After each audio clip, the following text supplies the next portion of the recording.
States in lane number 4. They're very much contenders together with the United States in lane number 3. Here's the stroke of that British lightweight 8, Toby Hessian, looking extremely serious and focused. He's a very experienced stroke, double gold medalist in lightweight 4s. But so is this man for Italy.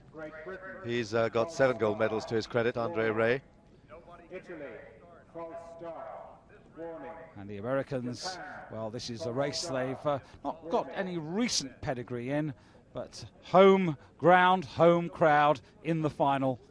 It's all there to play for. Set, go!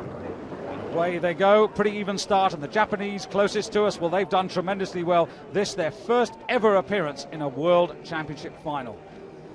But there are the British. They won the regatta in Lucerne, so I suppose they provide the form guide ahead of the Danes, who are also to be respected, away to your left in lane number 2. But the power of these 8s really exciting. The tailwind still blowing. In fact, the speed increasing, if anything, so we're in for yet another very fast race. There's a lot of experience in the Italian crew here. At 6 and stroke, a lot of experience, a lot of gold medals between them, and they take up the early pace. The crew, the form crew at the moment, are the British crew. In the middle of their boat, and at stroke, 4 men who've won the gold medal 2 years running in the lightweight coxless 4s. But Andre Ray then at the stroke seat, setting a very, very strong, solid rhythm. And Italy likes to get out in front in these 8s. They like to move out in front and survey the field from a good half length up. But that's a good sight there. 8 top-class lightweight crews with very little in it to the first signal. And Great Britain just narrowly lead there through the first 500. They're just ahead of Italy, with the United States well there as well. Denmark just down in 4th place, and just looking out to his left there, John Deakin, very experienced coxswain of that British 8. But the Italians, they've got to be respected. They won this title back in 1990 and 91, and they love winning this particular boat class. Very cool stroking there from Toby Hessian. You'll have a lot of respect for him on the rowing scene. But this British crew is very, very well drilled, and they're all very experienced.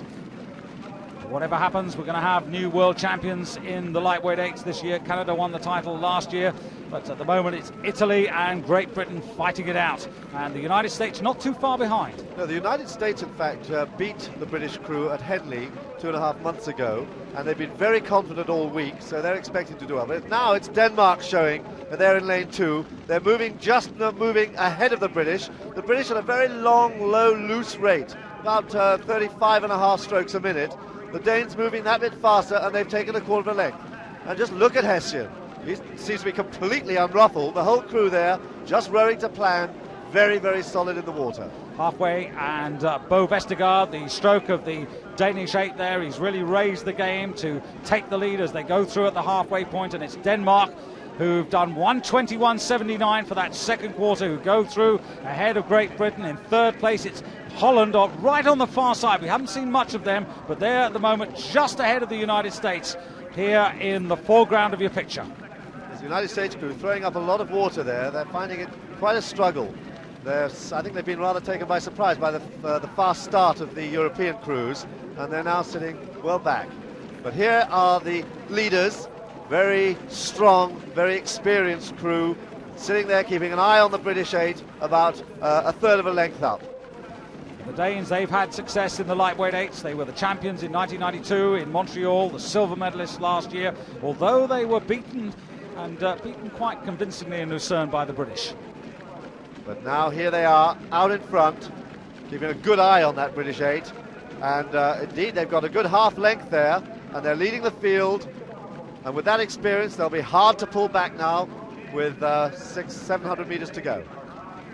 Those front 2 have got a split on the rest, with Holland right on the far side in lane 1, vying with Italy for the bronze medal.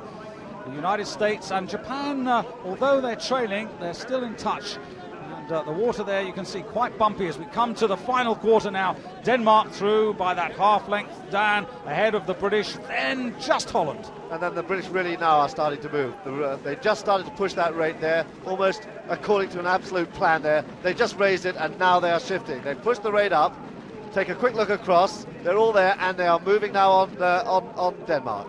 In fact, they've pushed up level with Denmark, and if anything, they've got through. And it's a remarkable sudden surge there. They've got up to 42, and they're just moving right away and past Denmark. Denmark now fighting back.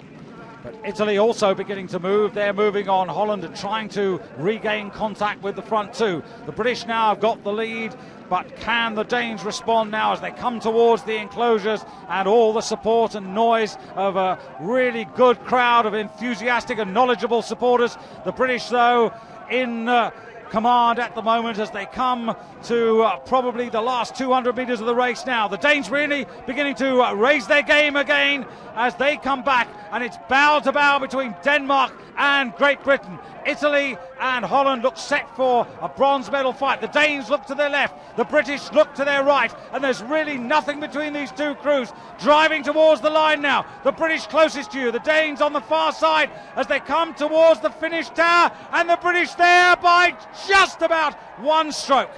One stroke gets the British there, and Italy just ahead of Holland for the bronze medal. What a race, what a finish. And look how close the Japanese were to America at the finish there as well.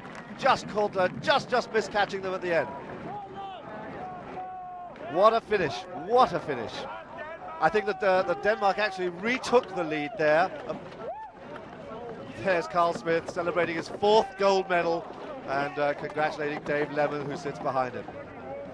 By contrast, real pain in that Danish boat. It's awful to be beaten by